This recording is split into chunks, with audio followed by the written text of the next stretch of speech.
Stop everything. This is not a drill. A demand has just been thrown across the Atlantic Ocean like a thunderbolt. Donald Trump is demanding $4.1 trillion from NATO. Yes, trillion, not billion. Trillion. And Europe's answer may have just shaken the foundation of the Western alliance. Here is what is happening. Trump says the United States has carried NATO on its back for decades. He says American taxpayers have paid too much to defend Europe. He argues that European nations have been slow, weak, and dependent. Now, he wants a massive financial reset. $4.1 trillion. That is the number being discussed in defense and political circles, tied to his renewed pressure campaign. NATO, the North Atlantic Treaty Organization, was created after World War II. Its purpose was simple. If one member is attacked, all members respond. The United States has always been the strongest military power in the alliance. For years, American presidents have asked European nations to spend more on their own defense. But Trump is not just asking, he is demanding. This is not a quiet policy debate. This is loud. This is direct. And it is shaking capitals across Europe tonight. Leaders in Berlin, Paris, Warsaw, and Rome are scrambling. Because if America changes its role in NATO, the balance of global power shifts overnight. The question now is clear. Is this about fairness, or is this about leverage? And can the alliance survive this level of pressure? Stay with the story, because what just happened may change the future of Europe, America, and global security forever. Let's break down that number. $4.1 trillion. That figure is larger than the entire economy of Germany. It is larger than the annual budget of most countries on Earth. When Trump speaks about that amount, he is sending a message. The era of what he calls free protection is over. For years, NATO members agreed to spend at least 2% of their economic output on defense. Some countries met that goal. Many did not. Trump has repeatedly said this is unfair to American workers and families. He argues that the United States should not act as Europe's security guard without full payment. Supporters of Trump say he is right. They say America has spent blood and treasure protecting wealthy nations that can afford to defend themselves. They believe strong pressure is the only way to force change. They see this as tough negotiation, not betrayal. But critics warn this approach is dangerous. They say alliances are built on trust, not invoices. They fear that demanding trillions could fracture the unity that has kept peace in Europe for nearly 80 years. Behind closed doors, European leaders are asking a hard question. Is this a negotiating tactic, or is this the beginning of an American withdrawal from NATO?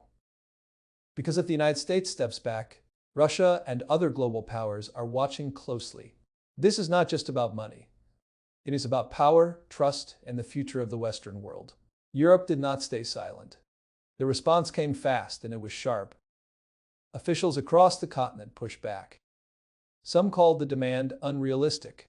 Others called it reckless. A few described it as a direct threat to the alliance itself. In Paris, leaders stressed that NATO is not a business contract.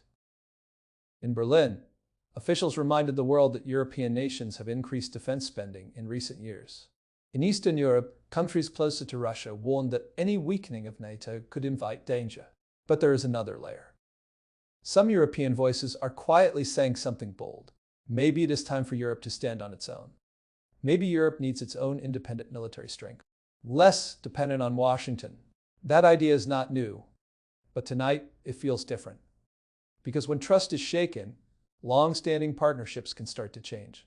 Across the Atlantic, American voters are divided. Some cheer Trump's hard stance. They see it as strength. Others fear it isolates the United States from its closest allies. The Atlantic Ocean has always connected America and Europe. But politically, that ocean now feels wider than ever. And here's the deeper issue. If NATO weakens, who fills the gap? Russia, China, or a new European defense bloc? The stakes could not be higher. History matters here.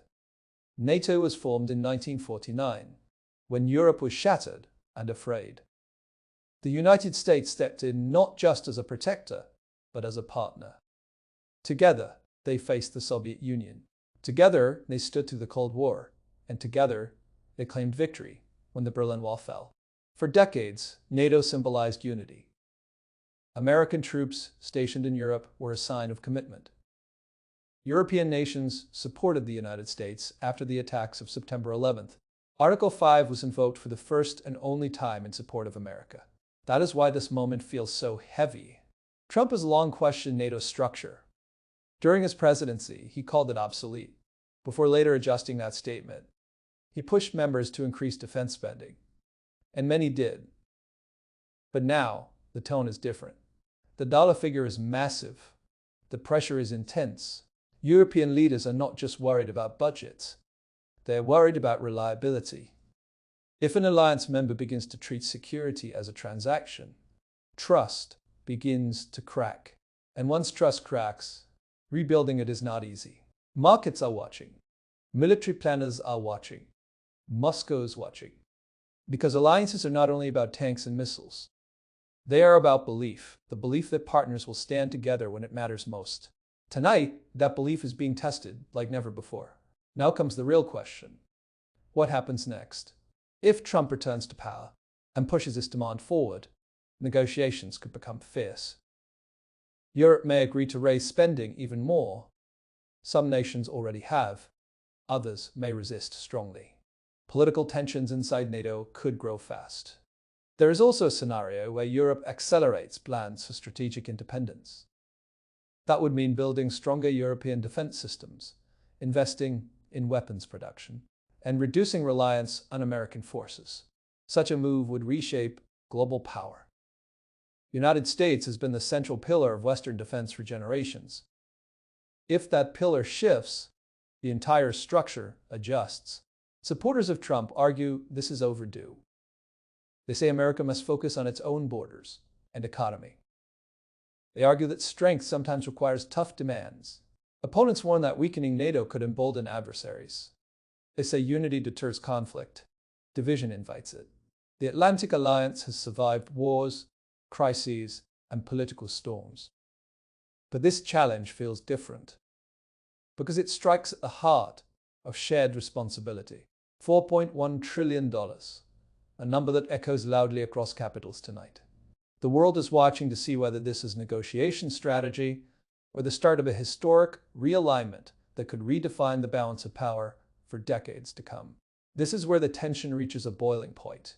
Inside NATO headquarters, officials are now speaking in urgent tones. Diplomats are working phones late into the night because if the United States, the strongest military force in the alliance, changes course, the ripple effect will be immediate. Trump's message is simple: pay up or prepare for a different America. That message lands hard in countries like Poland and the Baltic states. These nations sit close to Russia. For them, NATO is not theory, it is survival. American troops on their soil are a clear signal of protection. If that signal weakens, fear rises fast. In Western Europe, the reaction is more complex. Leaders are publicly calm, but privately, there is concern. They understand that rebuilding military power takes time. It takes money. It takes political unity. And unity in Europe is never easy. Some analysts say Trump is using shock value. A massive number, like 4.1 trillion, grabs attention. It forces headlines. It forces action. It creates urgency. But here's the danger. When pressure becomes too strong, partners can push back instead of lean in. And right now, Europe is deciding whether to bend or to break. There is another layer to this story: the global stage. China is watching closely. Russia is watching even closer.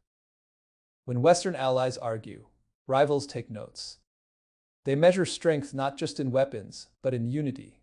If NATO appears divided, that division becomes a strategic advantage for others. Trump supporters argue that demanding fairness strengthens America. They say it shows leadership. They believe allies respect power and clarity. Critics argue the opposite. They say alliances are America's greatest strength. They warn that turning partnerships into financial disputes weakens long-term influence. Across Europe, newspapers are filled with bold headlines. Commentators are debating whether this is the end of an era, because for generations, the Atlantic bond felt unshakable. Now, that bond feels strained. The Atlantic Ocean has not moved, but politically, the distance feels greater than ever before. And the world senses that something historic may be unfolding. Let's talk about the number again. $4.1 trillion. That figure would mean a dramatic transformation of European defense spending. Factories would expand. Military recruitment would surge. Budgets would shift away from social programs toward tanks, aircraft, and missiles. That kind of shift changes societies. European voters would have to accept higher taxes or cuts elsewhere.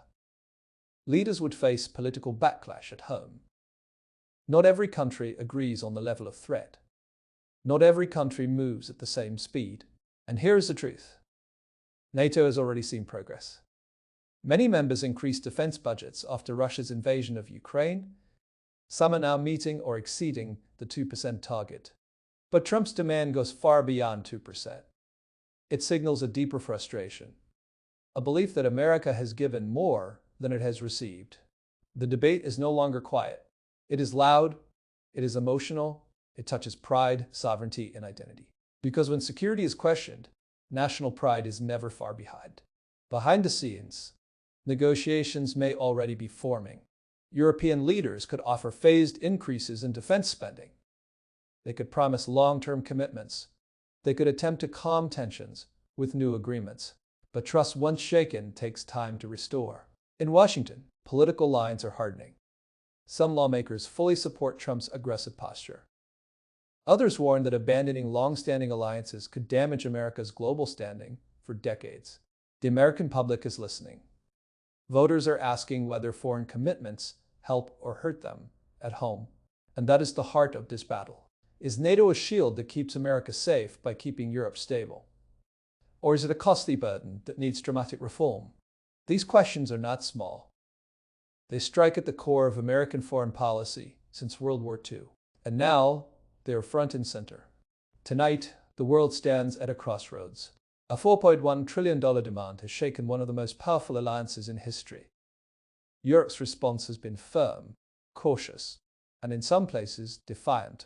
The Atlantic Alliance has survived many storms, but this storm feels personal. It touches money, power, and trust all at once. If both sides choose negotiation, NATO could emerge stronger, with clearer commitments and higher spending. If both sides dig in, the divide could widen. And a divided West changes the balance of global power overnight. This is more than politics. This is about the future of security across continents. Trump has thrown down a challenge. Europe has answered. Now the world waits to see whether this moment becomes a bold reset or the beginning of a historic fracture that reshapes the world order for generations. Stay alert, because history may be turning right now.